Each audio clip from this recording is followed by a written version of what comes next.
नमस्कार, बहुत बहुत स्वागत है आपका एक न्यूज़ 24 देख रहे हैं आप और मैं हूं आपके साथ ब्यूटी। देखिए, बिहार की सियासी फिजा एक बार फिर से गर्म हो चुकी है और इस बार केंद्र में है राष्ट्रीय जनता दल यानी कि आरजेडी प्रमुख लालू प्रसाद यादव के बड़े बेटे तेज प्रताप यादव। जहां उनके छोटे भाई तेजस्वी यादव खुद को मुख्यमंत्री पद के प्रमुख दावेदार के रूप में स्थापित कर चुके हैं, वहीं तेज प्रताप यादव अब अपनी अलग राजनीतिक पहचान गढ़ने की दिशा में तेजी से आगे बढ़ रहे हैं।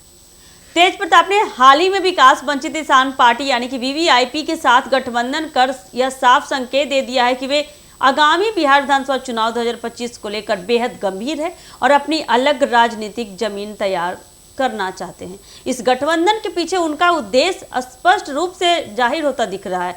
जातीय समीकरणों को साधते हुए पिछड़े दलित, किसान और मछुआरा वर्ग को एक साथ लाना। तेज प्रताप यादव अब केवल यादव समाज के नेता बनकर नहीं रहना चाहते, बल्कि बता दें खुद को सर्वजन समाज का नेता साबित करने की दिशा में कदम बढ़ा रहे हैं। उन्होंने उन समुदायों को केंद्र में रखा है जो आज भी हाशिए पर हैं, लेकिन जिनकी जनसंख्या बिहार की राजनीति में निर्णायक भूमिका निभा सकती है।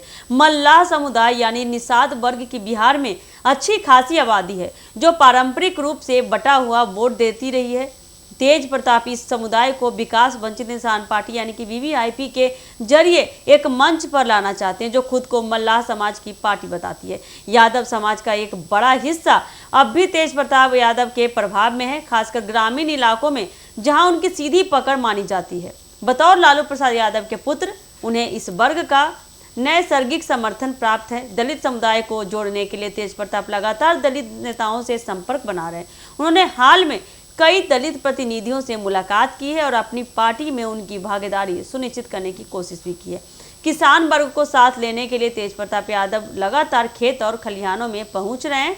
वे किसान पंचायत, ग्राम सभा और किसान यात्रा जैसे अभियानों के जरिए कृषि से जुड़े मुद्दों को उठा रहे हैं और खुद को किसानों की आवाज के रूप में स्थापित करने की कोशिश में लग चुके हैं। बता दें, तेज प्रताप यादव की योजना है कि राज्य की 30 से 40 विधानसभा सीटों पर अपने प्रत्याशी खड़ा करें। ये सभी सीटें रणनीतिक रूप से चुनी जाएगी, जहां मल्लाह, यादव, दलित और किसान समुदायों की निर्णायक उपस्थिति होगी।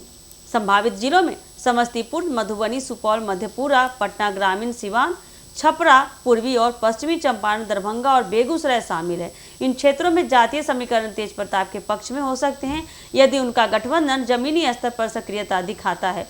तेज प्रताप का असली उद्देश्य न सिर्फ विधानसभा में अपने राजनीतिक उपस्थिति दर्ज कराना था, बल्कि बता दें तेजस्वी यादव के एक छत्र नेतृत्व को भी चुनौती देना चाहते हैं।